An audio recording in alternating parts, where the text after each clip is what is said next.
This is Bill Enouy, former mayor of Kirkland Lake and a longtime hockey coach, telling a few stories about Kirkland Lake hockey. One thing I can say about Kirkland Lake is we produced a lot of professional hockey players, probably 100, over 40 NHL players. And one of the unusual things about Kirkland Lake players is the number of Stanley Cups they've won. I counted up as best I could using the internet, and I came up with Kirkland Lakers winning 42 Stanley Cups. That's amazing when you think that a province like Newfoundland has only won a couple.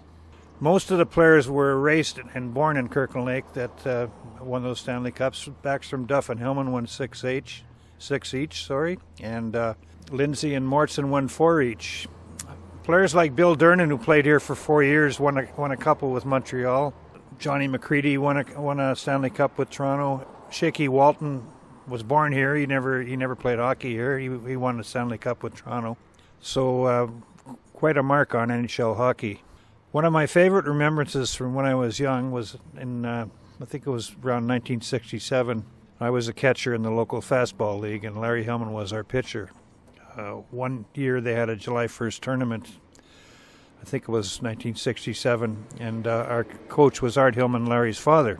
Well, he put together a team of former pro hockey players, and the only one who wasn't a pro hockey player that played on that game was myself, because I was the catcher, and there were no pro hockey players that played catcher. So we had Larry Hillman, Wayne Hillman, Bud Hillman, Bobby Plager, Reno Robaza, Tommy Webster, Dennis Giannini, Brian Perry, and Kiki Mortson, all on that team. And we played in a local fastball tournament, and I think we ended up winning that against Jerry's Menswear from Kapuskasing.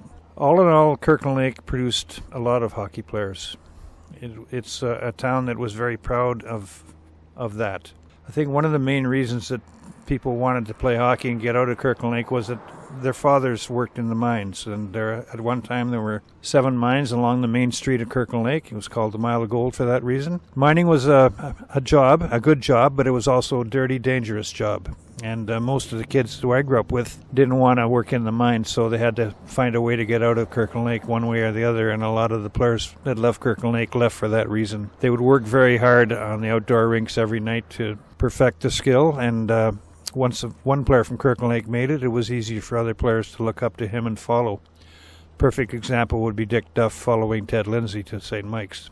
Dick Duff's brother was also there, and he was a really good hockey player too, Les. In 1968, something very unique happened in the Stanley Cup playoffs. St. Louis Blues were playing the Montreal Canadiens. Scotty Bowman started Barclay, Bobby, and Billy Plager as a forward line, even though they were all defensemen. And Montreal countered with Dick Duff, Ralph Backstrom, Mickey Redmond, and Larry Hillman in the starting lineup. So there were 7 Kirkland Lake products in the starting lineup of the Stanley Cup Finals. That's something I don't think any other town could ever brag about. So Kirkland Lake's had its share of moments with NHL hockey, and Foster, was correct. Kirkland Lake's the town that built the NHL.